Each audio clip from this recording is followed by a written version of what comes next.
السلام علیکم ورحمۃ اللہ وبرکاتہ۔ آج انشاءاللہ تعالی ہم سورہ المومنون آیت 1 to 73 قرآن عظیم سے استفادہ کریں گے۔ پارہ نمبر 18 کا آغاز کریں گے۔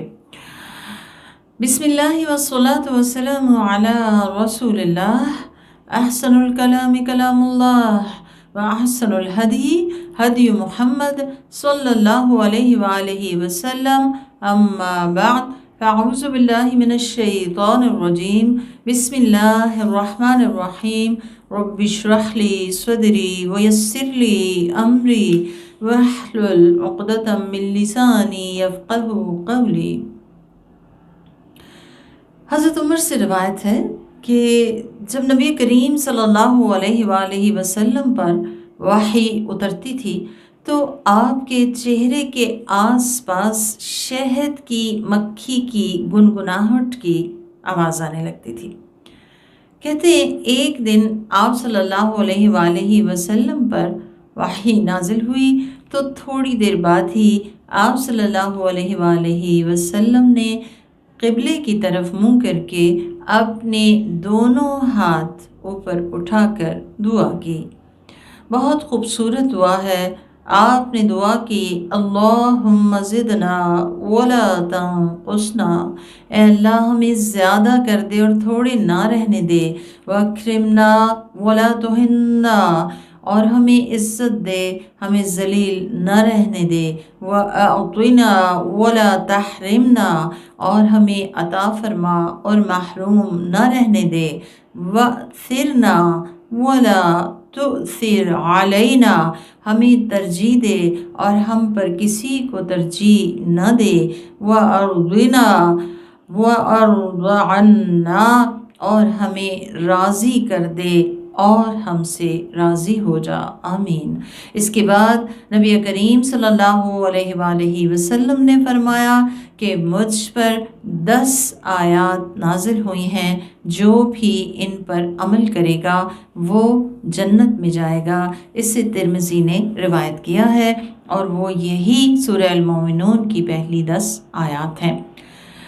اس کے علاوہ کسی نے حضرت عائشہ صدیقہ رضی اللہ تعالیٰ عنہ سے سوال کیا کہ رسول اللہ صلی اللہ علیہ وآلہ وسلم کا اخلاق کیسا تھا، تو انہوں نے فرمایا ان کا خلق قرآن تھا۔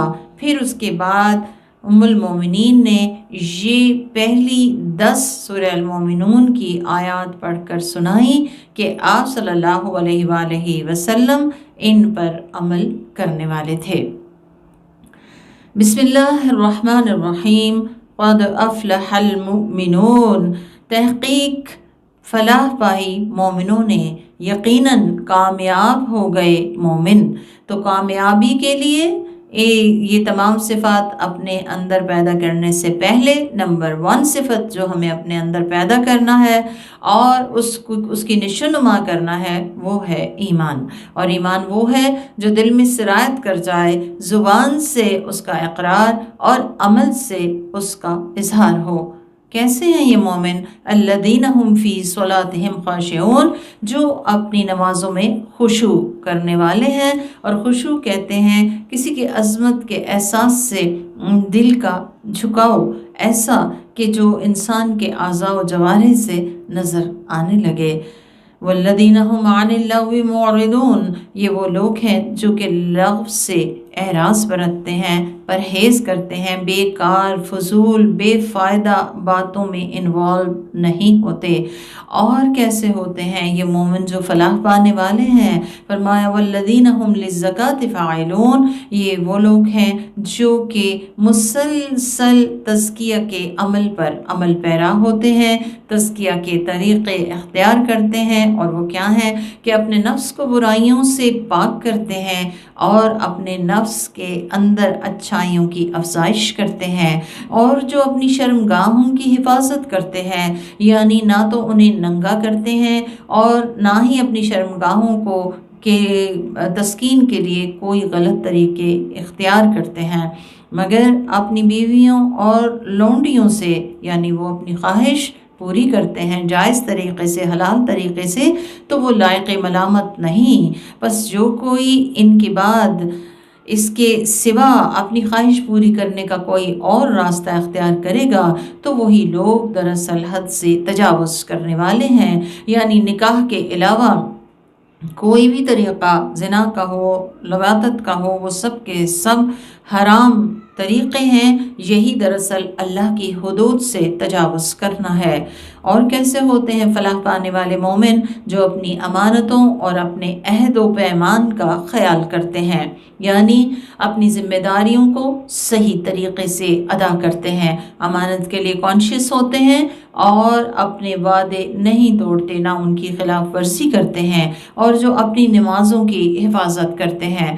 اور دیکھیں، ایک تو ہوتا ہے نماز پڑھنا اور دوسرا ہے نماز کی حفاظت کرنا، اور اس میں کیا کیا چیزیں آ جاتی ہیں کہ انسان طہارت کا ویسا انتظام کرے جیسا کہ رسول اللہ نے سکھایا، پھر قبلہ رو ہو، پھر اوقات نماز، ارکان نماز، آداب نماز، خضوع و خشوع، ان تمام چیزوں کو اپنی نماز کا حصہ بنائے، اور نماز صرف اٹھک بیٹھک نہ ہو بلکہ وہ دل سے اپنے رب کے ساتھ ہم کلام ہو، اور اپنا ایک تعلق جو ہے اور ایک وابستگی جو ہے اس کو ریفریش کرتا رہے، اور ہر اس کام سے پرہیز کرے جس سے نمازیں ضائع ہو جاتی ہیں۔ یہی دراصل نماز کی حفاظت کرنا ہے۔ فرمایا یہی ہیں وہ لوگ جو وارث بنیں گے، جو جنت الفردوس کے وارث ہوں گے، اور وہ اس میں ہمیشہ ہمیشہ رہیں گے۔ اللہ سبحانہ و تعالی ہمیں بھی جنت الفردوس کے وارثوں میں شامل فرمائے۔ پھر اس کے بعد انسان کو اس کی حقیقت یاد دلائی جا رہی ہے۔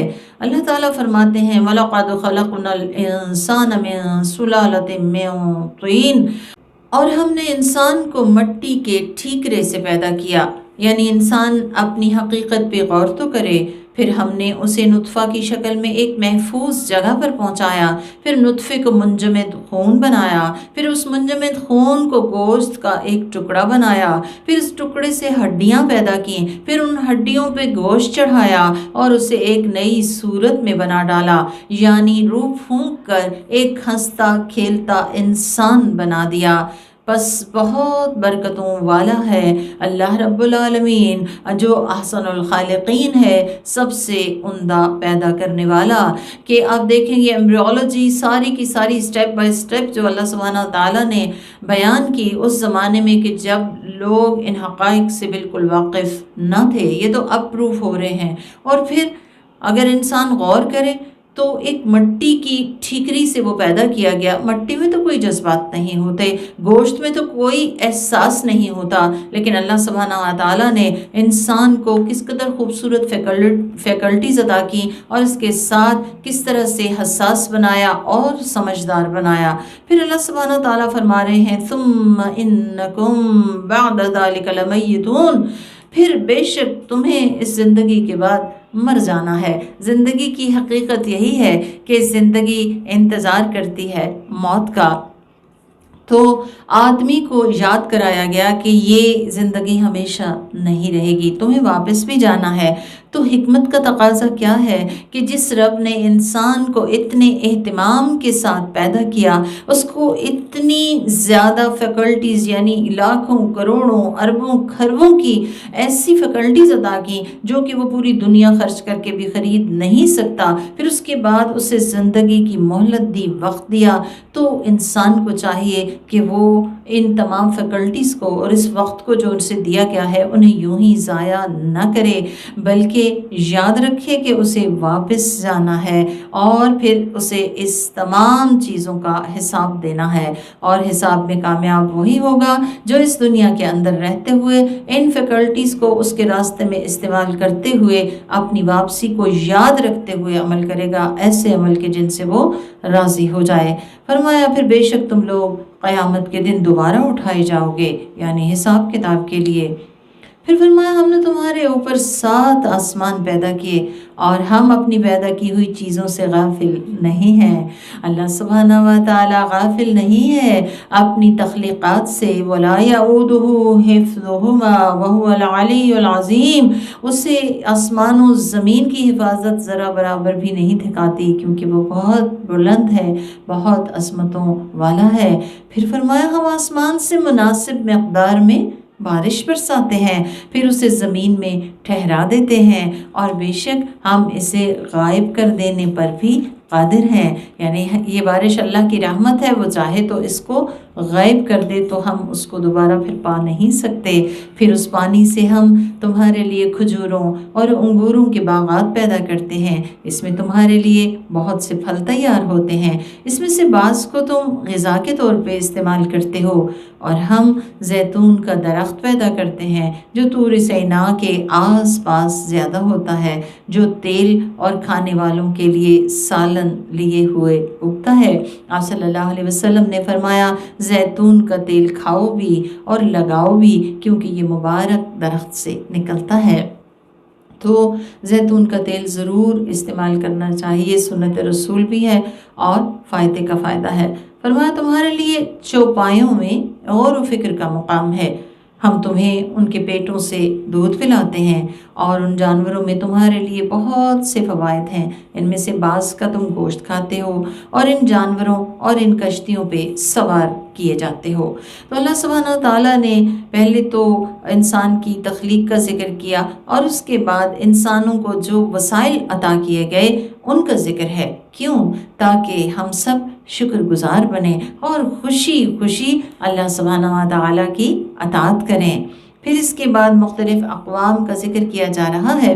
اب دیکھیں کہ سورہ کے ابتدا میں مومنوں کی صفات کا ذکر کیا گیا کہ مومن کیسے ہوتے ہیں، ان کا رویہ کیسا ہوتا ہے، ان کا طرز عمل کیسا ہوتا ہے۔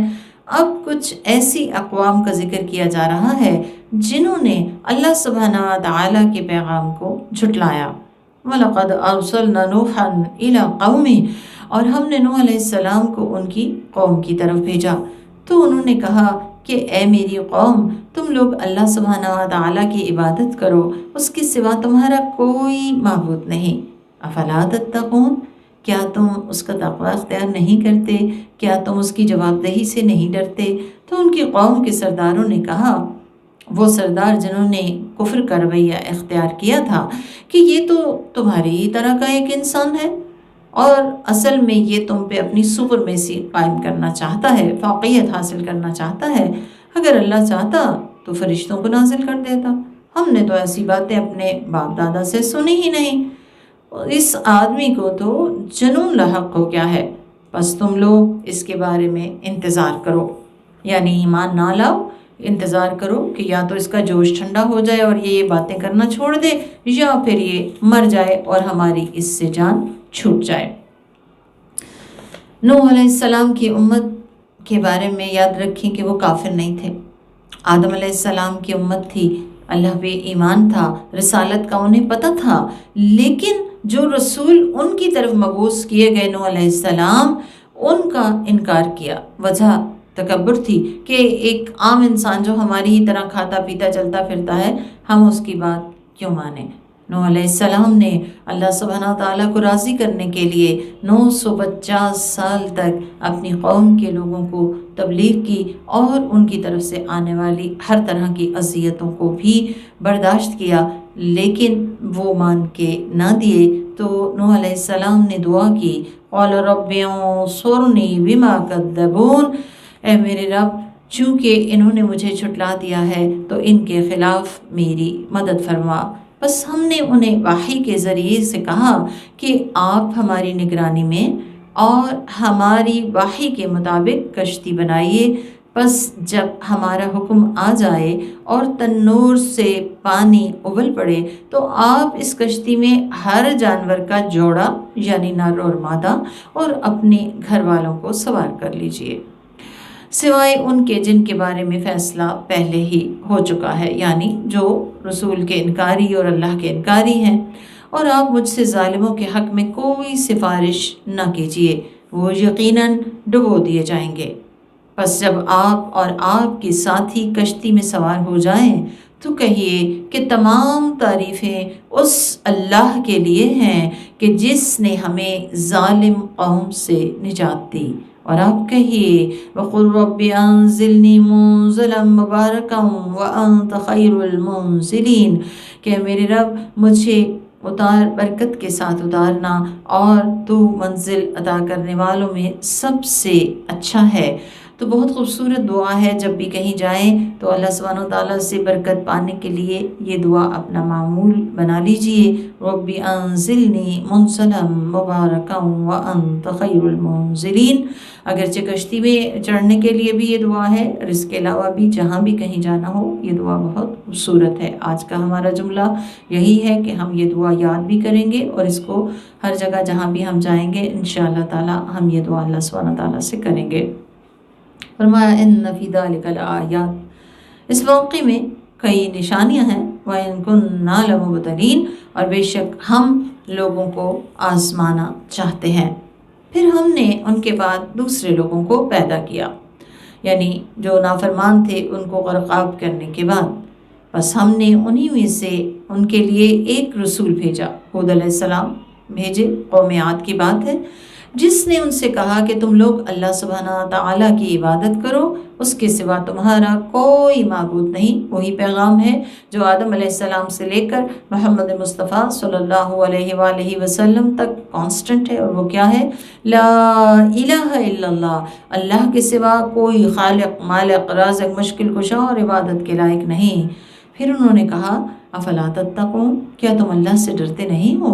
تو ان کی قوم کے سرداروں نے کہا، جنہوں نے کفر کیا تھا اور آخرت کی ملاقات کو جھٹلایا تھا، اور جنہیں ہم نے دنیا کی زندگی میں خوب آرام و آسائش دے رکھا تھا، کہ یہ تو تمہارے ہی جیسا انسان ہے، جو تم کھاتے ہو وہی کھاتا ہے، جو تم پیتے ہو وہی پیتا ہے، اور اگر تم لوگوں نے اپنے ہی جیسے ایک انسان کی بات مانی تو یقیناً تم گھاٹے میں رہو گے۔ کیا وہ تم سے اللہ کی طرف سے اس بات کا وعدہ کرتا ہے کہ جب تم مر جاؤ گے اور مٹی اور ہڈیاں بن جاؤ گے تو اپنی قبروں سے نکالے جاؤ گے؟ ہیہات لما توعدون، دور ہے، بہت دور ہے جس کا تم وعدہ کیے جا رہے ہو، یعنی جو وعدہ تم سے کیا جا رہا ہے یہ تو انہونی سی بات ہے، یہ تو کبھی پورا نہیں ہونا۔ بلکہ انہوں نے کہا کہ یہ ہماری دنیاوی زندگی کے علاوہ تو کوئی اور زندگی ہے ہی نہیں، ہم میں سے کچھ لوگ مرتے ہیں اور کچھ دوسرے پیدا ہو جاتے ہیں، اور ہم دوبارہ اٹھائے نہیں جائیں گے۔ یہ آدمی اللہ کے خلاف محض جھوٹ بول رہا ہے اور ہم اس پر ایمان لانے والے نہیں۔ پیغمبر نے کہا میرے رب، چونکہ انہوں نے مجھے جھٹلا دیا ہے اس لیے ان کے خلاف تو میری مدد فرما۔ اللہ سبحانہ تعالیٰ نے فرمایا کچھ ہی دیر کے بعد وہ لوگ اپنے کیے پہ نادم ہوں گے۔ پس وعدہ برحق کے مطابق انہیں ایک چیخ نے آ پکڑا، اور پھر ہم نے انہیں کوڑے کا ڈھیر بنا دیا، پس ظالموں سے دنیا پاک ہو گئی۔ فَبُعْدًا لِلْقَوْمِ الظَّالِمِينَ، پس دوری ہو ظالم قوم کے لیے۔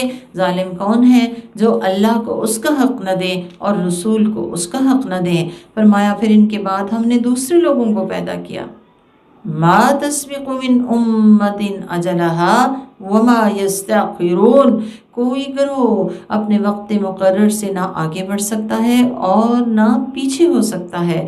پھر ہم نے پے در پے اپنے رسول بھیجے، جب بھی کسی گروہ کے پاس اس کا رسول آیا انہوں نے اسے جھٹلایا تو ہم بھی انہیں یکے بعد دیگرے ہلاک کرتے چلے گئے اور انہیں کہانیاں بناتے چلے گئے، پس ایمان نہ لانے والوں سے دنیا پاک ہوتی گئی۔ پھر ہم نے موسیٰ اور ہارون علیہ السلام جو ان کے بھائی تھے ان کو اپنی نشانیاں اور ایک کھلی دلیل کے ساتھ بھیجا، یعنی فرعون اور اس کے سرداروں کے پاس، تو انہوں نے تکبر کیا اور وہ بڑے ہی سرفرے اور متکبر لوگ تھے۔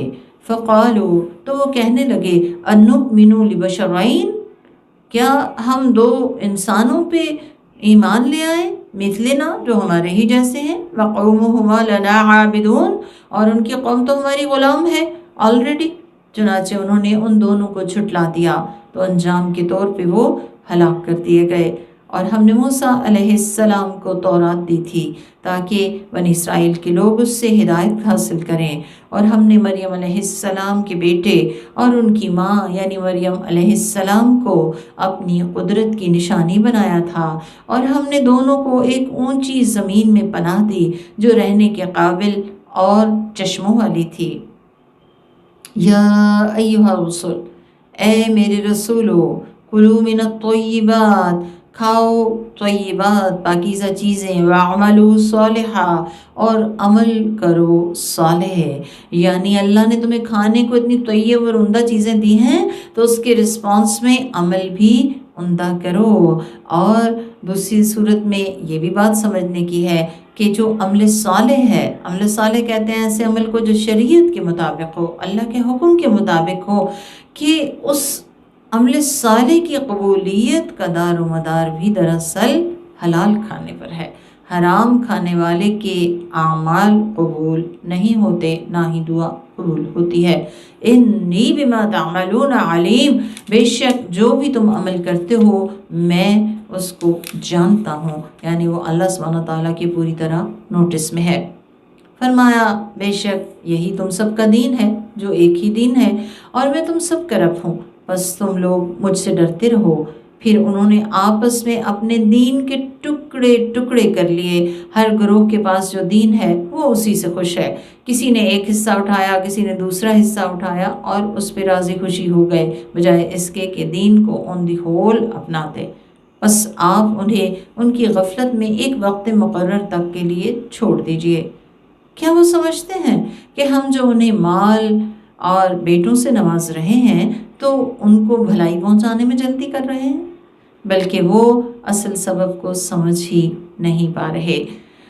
اصل میں ہوتا یہ ہے کہ جب کسی غلط کار کو، گناہ گار کو دنیا مل جائے، نعمتیں مل جائیں، تو وہ یہ سمجھتا ہے کہ میں جو بھی کر رہا ہوں بالکل ٹھیک ہوں، اور جو میں کر رہا ہوں وہ درست ہے۔ حالانکہ یہ زیادہ بڑی آزمائش ہوتی ہے کہ انسان کو اللہ سبحانہ و تعالیٰ ڈھیل دے دیں، کیونکہ ایسے میں پھر اس کا راہ راست پہ آنا زیادہ مشکل ہو جاتا ہے۔ اس کے برعکس ایک اور کردار بھی بیان کیا گیا ہے، اور وہ کیا ہے؟ ان الذین هم من خشیۃ ربهم مشفقون، بے شک جو لوگ اپنے رب کے خوف سے لرزنے والے ہیں، والذین هم بآیات ربهم یؤمنون، یہ وہ لوگ ہیں جو اپنے رب کی آیات پہ ایمان رکھتے ہیں، یقین رکھتے ہیں، اور والذین هم بربهم لا یشرکون، اور وہ اپنے رب کے ساتھ کسی کو شریک نہیں ٹھہراتے۔ ان کی ایک خصوصیت کیا ہے؟ والذین یؤتون ما آتوا وقلوبهم وجلہ انہم الی ربہم راجعون، یہ وہ لوگ ہیں کہ جو اللہ کے لیے دیتے ہیں جو بھی دیتے ہیں، اور پھر بھی ان کے دل اللہ کے خوف سے لرزتے رہتے ہیں۔ کس خوف سے؟ کہ بے شک انہیں پلٹ کے اپنے رب کے پاس جانا ہے۔ تو اس آیت کی جو حقیقت ہے اس کا ذکر ہمیں ترمذی میں اور ابن ماجہ میں ملتا ہے۔ حضرت عائشہ سے روایت ہے کہ انہوں نے رسول اللہ صلی اللہ علیہ وسلم سے پوچھا کہ یا رسول اللہ، یہ جن کے بارے میں ذکر کیا گیا ہے والذین یؤتون ما آتوا وقلوبهم وجلہ، کیا اس کا مفہوم یہ ہے کہ ایک بندہ چوری کرتا ہے، زنا کرتا ہے، شراب پیتا ہے اور اس کے باوجود اللہ سے ڈرتا ہے؟ تو آپ نے فرمایا نہیں اے صدیق کی بیٹی، بلکہ اس کا مفہوم یہ ہے کہ ایک آدمی روزہ رکھتا ہے، صدقہ کرتا ہے، نماز پڑھتا ہے، اس کے باوجود اللہ سبحانہ و تعالیٰ سے ڈرتا ہے کہ کہیں اس کا عمل جو ہے وہ اللہ کے ہاں ریجیکٹڈ نہ ہو جائے یا اللہ کے ہاں قبول نہ ہو۔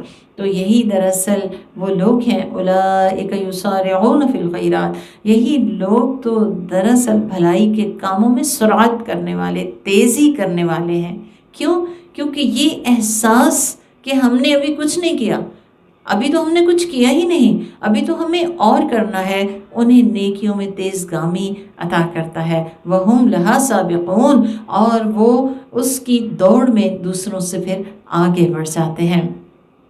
وَلَا نُكَلِّفُ نَفْسًا إِلَّا وُسْعَهَا، فرمایا ہم کسی شخص کو اس کی طاقت سے زیادہ کام کا پابند نہیں کرتے۔ ہاں ولدینا کتاب، اور ہمارے پاس ایک کتاب ہے، اور وہ کیا ہے؟ نامہ اعمال۔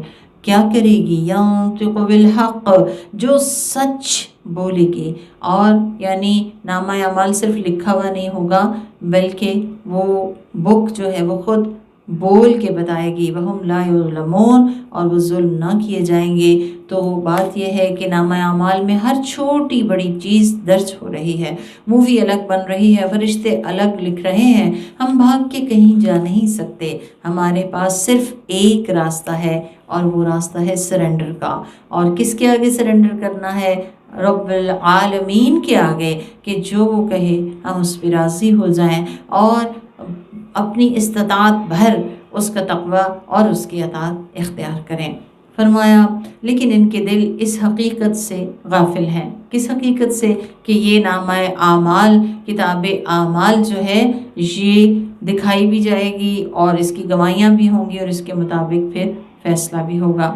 فرمایا اور اس غفلت کے علاوہ بھی ان کے دوسرے اعمال ہیں جنہیں وہ آئندہ کرنے والے ہیں، یہاں تک کہ جب ہم ان کے عیش پرستوں کو عذاب میں مبتلا کریں گے تو وہ چیخ پڑیں گے۔ اس وقت ان سے کہا جائے گا کہ چیخو مت، بے شک ہمارے مقابلے میں کسی طرف سے تمہاری مدد نہ کی جائے گی۔